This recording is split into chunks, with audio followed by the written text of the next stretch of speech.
بسم الله الحمد لله والصلاة والسلام على رسول الله وعلى آله وصحبه ومن اتبع هداه أما بعد.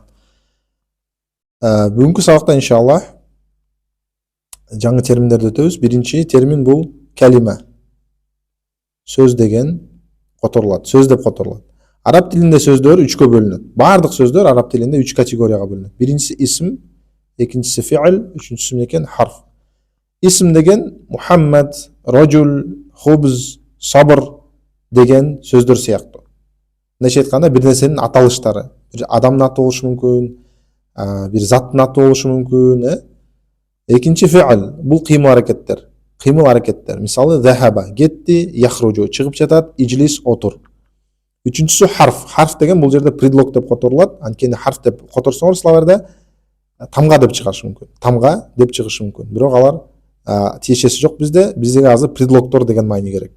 Мысалы, мин бір жақтан, иля бір жаққа, фи бір нәрсенің ішінде, аля бір нәрсенің үстінде. Эми бүгінгі тема хуруфул жар болады. Хуруф деген харф деген сөздің көпшілік түрі. Жар предлогторы. Мысалы, бұл қандай сөздер? Бұл сөздерден кейінгі келген сөздердің харакаты дайыма не болады екен? Касра болады. Қарап тұрғыла. Мысалы, мин байтин. Үйден деген майнеде бұл. Үйден. Из дома деген. Илал масжиди. Мечітке, мечет деген майнеде. Көрдіңіз бе? Минден кейінгі сөздің ақырқы харакаты касра болады. Иладан кейінгі сөздің ақырқы харакаты касра болады. Баракаллаху. Эми мисалдарға қарайлы. Әл-байту фил-бейти. Домадан касраға өзгеріп кетті. Үй, үйдің ішінде. Әл-масжиду фил-масжиди. Мечит, мечіттің ішінде. Әл-мәктабу аля-әл-мәктаби. Парта, партаның үстінде. Әс-сариру аля-әс-сарири. Кровать, кроваттың үстінде. Айна Мухаммадун. Мухаммад қайсыл жақта? Мухаммад қайсыл жақта? Бұларға да мисалдар жазып қойған. Қарағыла. Айна қайсыл жақта деп, или қаяқта деп қотырылады. Мысалы, айна анта, сен қайсыл жақтасың? Ана фил бейти, мен үйдің ішіндемін. Айна китабу, китап қайсыл жақта? Хуа аля мәктаби, ал партаның үстінде дейді. Айна Мухаммад, Мухаммад қайсыл жақта екен? Хуа фил гурфати, ал комнатада. Ва айна ясирун, ясир қайсыл жақта? Хуа фил хаммам, ал душта же туалетте деген майнеде. Айна аминату, Амина қайсыл жақта? Ал кухняда дейді. Хия деген аминаға, аял кишилерге хия деп айтабыз. Айнал китабу, китап қайсыл жақта? Хуа алял мәктаби, ал партаның үстінде. Ва айна саату, қараңыздар. Саат қайсыл жақта? Хия аля сарири, ал ненің ішінде? Үстінде дейді, кроваттың үстінде дейді.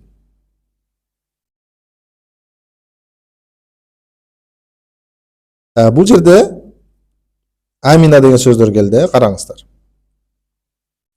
Араб тіліндегі сөздер род жағынан екіге бөлінеді. Біріншісі мудаккар, бұл мужской род. Екіншісі муаннас, бұл женский род. Мысалы, раджул, еркек киши, аб, ата, валад, бала, талиб, студент. Хуа, ал, еркек кишиге айтылады. Эми қарап тұрғылар. Өзінен өзі майни берген сөздер бар. Раджул деген, мысалы, еркектен башқа ешкімге айтылбайды. Аб, ата деген еркектен башқа ешкімге айтылбайды. Валад деген еркек баладан башқа ешкімге айтылбайды. Ушул сияқты сөздер. Міне майнисіне қарап тұру эле мудаккар болор. Эми муаннасқа айталы. Имраа, женщина, аял. Бұл дағы аял кишиден башқа ешкімге айтылбайды. Эне, бинт, қыз. Эми қарап тұрла. Талиб деген,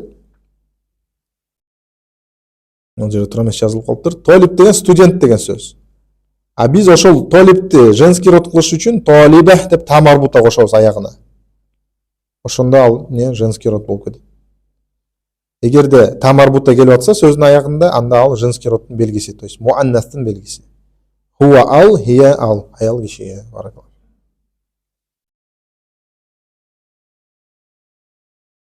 Эми үй тапшырмалар биринчисин жөнүнө койгула. Экинчисинен баштагыла, харакаттарды койгула, харакат.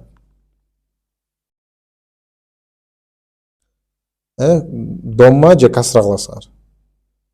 Иқра вактуб дейт. Муну жазып койгула харакаттар менен ат-талибу фил жамиати. Эгерде сөздүн алдында эч нерсе келбесе, фи сыяктуу, анда жөн эле домма кое бергиле, автоматически. автоматически домма қою. Ал қаламу алал мактаби, ал қалами деп естіңер, себебі астында еш нәрсе келген жоқ. Астында суроо белгісі келиши мүмкін, айнадан кейін касра болбойт, айнадан кейін домма тура берет. Ошону билип алгыла. Эми бул жерде айтып атат, эркектердин аттары жана аялдардын аттары коюлган. Мухаммадун, Аминату. То есть Мухаммадун танвин менен, Аминату без танвина. Халидун танвин менен, Зайнабу танвин жок. Хамидун танвин менен, Фатимату танвин жок. Мындайча айтканда аялдардын аттары танвин кабылдабайт деген сөз. Иншаллах бул темага китептин аркасында келебиз. Пока ушуну билип алгыла силер. Аял кишилердин аттарынын сөздөрүнүн акыркы харакаты танвин менен жазылбайт, жөн эле домма жазылат. Эми экинчи тема бул жерде мин дейт. Мин деген бир жактан из дегенди которулат, иля деген бир жака в направлении деп. Мин айна анта, сен кайсыл жактансың? Откуда ты? Ана минал Ябан, мен Япониядамын. Ана мин Ябан негизи, бирок айтканга оңой болуш үчүн фатха кылып койгон. Ва мин айна Аммар, Аммар кайсыл жактан? Хуа мин ас-Сини, ал Китайдан дейт. Ва мин айна Хамид, Хамид кайсыл жактан? Хуа минал Хинди, ал Индиядан. Айна Аббас, Аббас кайсыл жакта дейт? Хаража, чыкты. Эми карап тургула, бул жерде жаңы тема. Араб тилинде мындай термин бар, жумла деген. Бул сүйлөм деген сөз. Не деген сөз экен? Сүйлөм араб тилинде исмия, исм менен башталган, же болбосо фи'лия, фи'л менен башталат. Исмия мисалы Мухаммадун талибун, Мухаммад талиб. То есть Мухаммад является талибом деген сөз да. Ана табибун, мен врач, мен дарыгер. Я являюсь врачом деген маанинде. Аль-мударрису жадидун, мугалим жаңы, то есть учитель является новым деген маанинде. Ушундай башталган сөздөр исмдар менен бул исмия деп айтылат. Иншаллах исмияга кайтып келебиз, анткени мунун структурасы кичине кыйыныраак. Татаалыраак деген го. Фи'лия деген кандай? Бул фи'л менен башталат. Кыймыл аракет менен. Мисалы захаба Мухаммадун. Мухаммад кетти деген сөз. Жаласал мударрису, мударрис отурду. Харажат талибу, талиб чыкты. Эми жумла фи'лиянын ичинде структурасы бар, түзүлүшү бар. Кандай ал? Ал жумлатул фи'лия кандай түзүлөт? Ал жумлатул фи'лия мисалы захаба Зайдун. Биринчиси фи'л деп айтылат, өзү кыймыл аракет. Ал эми кылып жаткан адам фа'ил деп айтылат. Кылып жаткан адам не дейт экен? Фа'ил. Харажал мударрису, хаража чыкты фи'л, ал-фа'илу, ал-мударрис ким чыкты? Мударрис чыкты. Эми бул жерде эреже бар. Зайдтын дагы мударристин да харакатын карагыла. Кайсы харакат? Комментарийлерге жазып койгула. Домма, Фа'илдин харакаты дайыма домма болот, карагыла. Дайыма. Захаба Зайдин деп айтпагыла, захаба Зайдан деп айтпагыла. Харажал мударриси деп айтпагыла, харажал мударриса деп айтпагыла. Только у болот. Домма. Жумлатул исмия ал кандай? Исм менен башталган сүйлөм. Ал эки нерседен турат. Мисалы Зайдун талибун. Бул минимум эки нерсе. Зайдун талибун. Зайд является студентом деген маани. Зайд талиб, Зайд студент. Биринчи сөз муптада деп айтылат. Экинчи сөз хабар деп айтылат. Ал-илму нурун, илим бул нур. Биринчиси муптада, экинчиси хабар деп айтылат. Эми карагыла.